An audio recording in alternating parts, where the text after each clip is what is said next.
comment, and subscribe for more content. Where's the notification bell? It's to the right of you. Oh.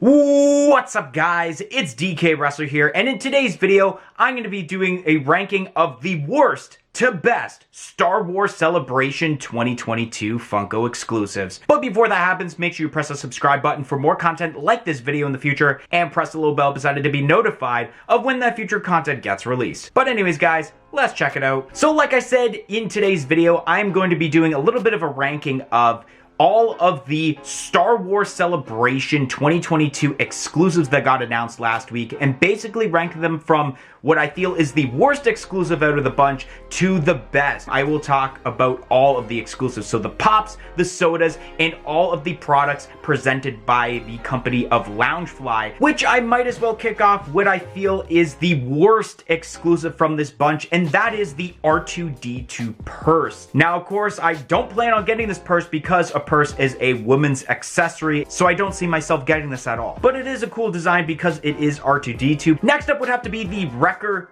backpack with the kind of change purse or whatever it's called that goes along with it. I think it's pretty cool where you got the design of Wrecker's face mask, and you even have kind of like the breathing hole apparatuses. But at the same time, I've mentioned in some of these videos before that I'm not entirely the biggest fan of the Loungefly backpacks, mostly because a lot of them are too small, and I feel like if I were to actually wear one of these backpacks, I would break the straps off of it. Next up would have to be the Hunter backpack with the wallet that comes with it. Also, same exact dealio as the Wrecker one. Next up on the list would have to be the Diamond Collection Grogu. Yes, I know it's limited to 5,000 pieces and that I feel like maybe I should get it, but at the same time, I don't have a Grogu pop. I don't plan on getting any Grogu pops, and especially if I were to get a Grogu pop, I don't think I would get the Diamond Collection. I'm not a big fan of Diamond Collection, especially when Funko uses it not in the right context, and especially here, it does not make sense for Grogu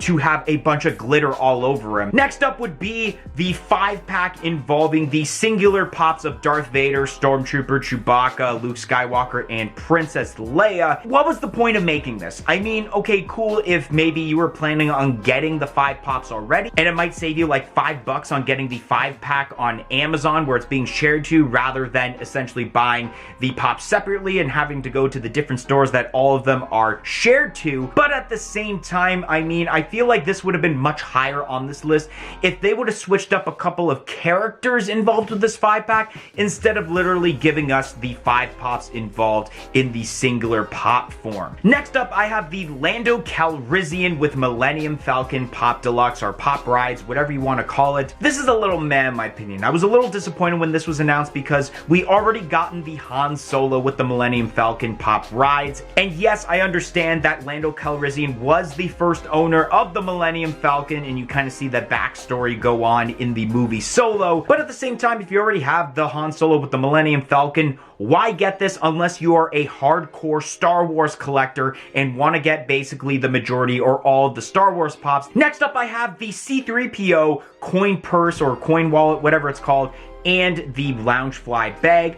I think this is pretty decent. I like the design of it where essentially the bag has the top part of C-3PO's head, but then you also have kind of like the stomach area of C-3PO with the wire sticking out. And at the same time, I think that's why this is a little bit low on the list, and how it's a little weird how you have the top part of the head, but then you have like the bottom part of his like torso, I guess you can say, instead of, let's say, the top part, especially because you have the wallet there where you do have the face of C-3PO, and it would have been a little bit better if maybe you had the top part of the torso where the head is on the Loungefly bag going with the bottom part of C-3PO's torso. Next up on the list would be, I guess I would call it the Astromech Droid Pin Set, where there are 6 different kinds and they are all different colors, which is pretty decent, especially because obviously the red one would be R2R9, which is a very well-known Astromech droid besides obviously R2d2. And this is a pretty decent idea, especially for kind of like a money grab situation where people would buy multiples to see if they get, let's say they wanted the R2R9 version instead of, let's say, getting the multicolor ones, and then they want to grab more because they want that pin more for the R2R9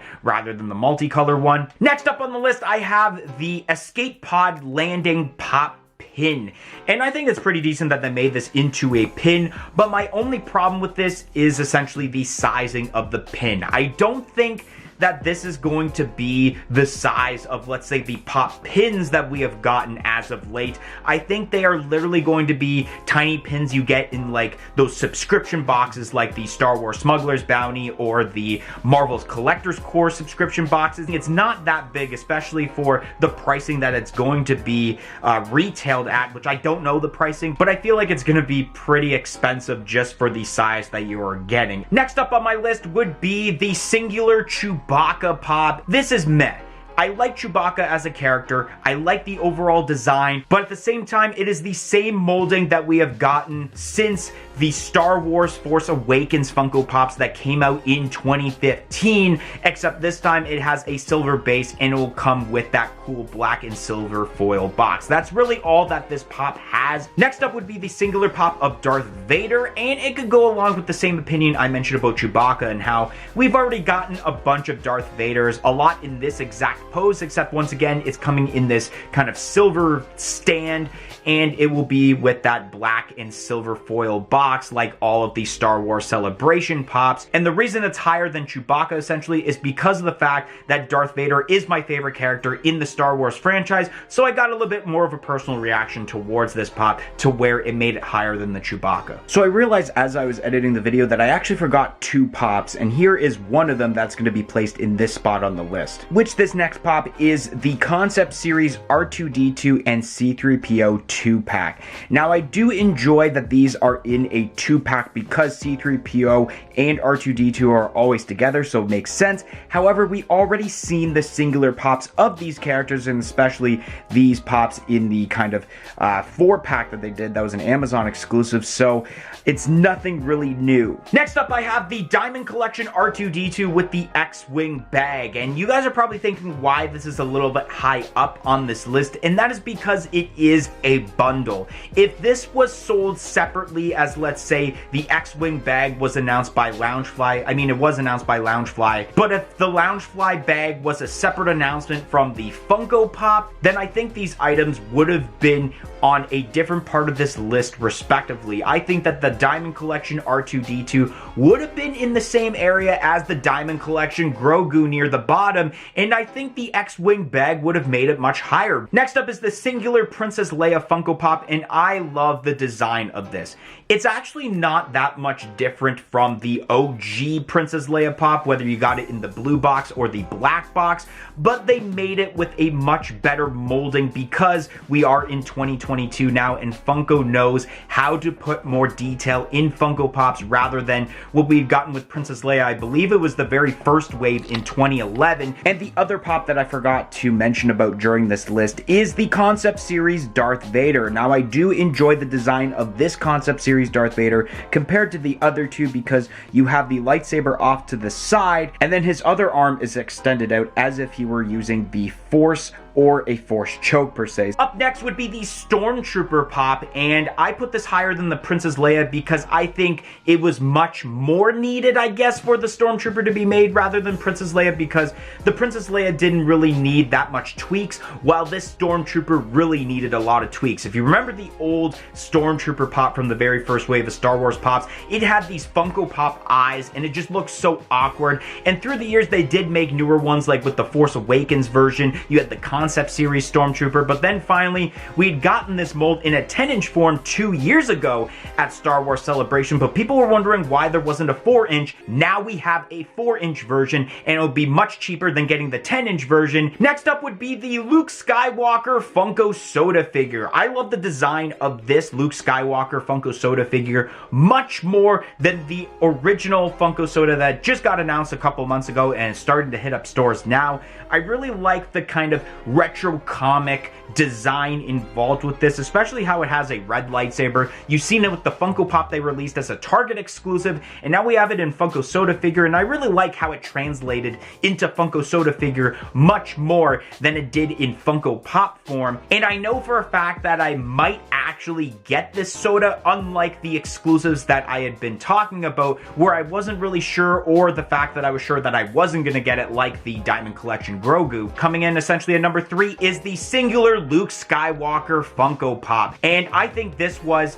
a much needed variant of Luke Skywalker because of the fact that we did get a Tatooine Luke Skywalker pop in one of the first waves. But this is kind of a new variant because this is a Tatooine Luke Skywalker before he even held a lightsaber. You can pretty much say with this pop that this isn't really a repurposed pop. Coming at the number 2 portion, the second best exclusive would have to be the Funko t-shirt. I really enjoy this Funko t-shirt, to be honest, where you have Freddy Funko using the Force to grab his crown. One of the words I believe here is "May the fun be with you," or "May fun be with you," something like that. "May the fun be with you," I think it says, which is really, really awesome. There's a quote on the bottom where I believe it says, "More fun than you can possibly imagine." It's really hard to see in the photo I'm looking at because it's not just the photo by itself, it's the same photo that was advertised with that Lando with the Millennium Falcon pop. And I feel like a lot of people, when talking about the Star Wars Celebration pops, were a little bit disappointed in the selection, but weren't disappointed on the t-shirt. And what I feel is the best exclusive from this year's Star Wars Celebration has to be the Boba Fett Funko Soda. I really like the overall design of both the common and the chase, on how, once again, how you have that kind of retro comic look to it. The colors really pop out compared to the original Boba Fett Funko Soda. Although I do kind of like the chase better as terms to the common one, or not the common, but the original Funko Soda for Boba Fett. And I think I'm actually going to get this out of all of the Star Wars Celebration exclusives. I know for a fact that I really want this Boba Fett soda much more than I would want the original one. I was a little iffy on the original one, but this one I think is much better as terms to the colors involved. Anyways, guys, that's gonna be the end of today's video. If you enjoyed today's video on my opinion of the best to worst Star Wars Celebration 2022 exclusives, make sure you smash that like button, comment in the comment section below, and let me know what your favorite and least favorite items are from this year's selection of Star Wars Celebration exclusives. And like I said earlier, press the subscribe button for more content like this video in the future, and press the little bell beside it to be notified of when that future content gets released. But anyways, guys, thank you for watching today's video, and hope to see you guys next time. 1, 2, 3, I'm out of here. Follow us on all of our social media platforms on Facebook, Twitter, and Instagram at A Funko Popcast. If you want to check out some of our other content that's featured on our channel, you can click either the playlist that's on your screen right now featuring previous episodes of our weekly podcast, A Funko Popcast, or we have suggested a video for you guys in relation to today's video.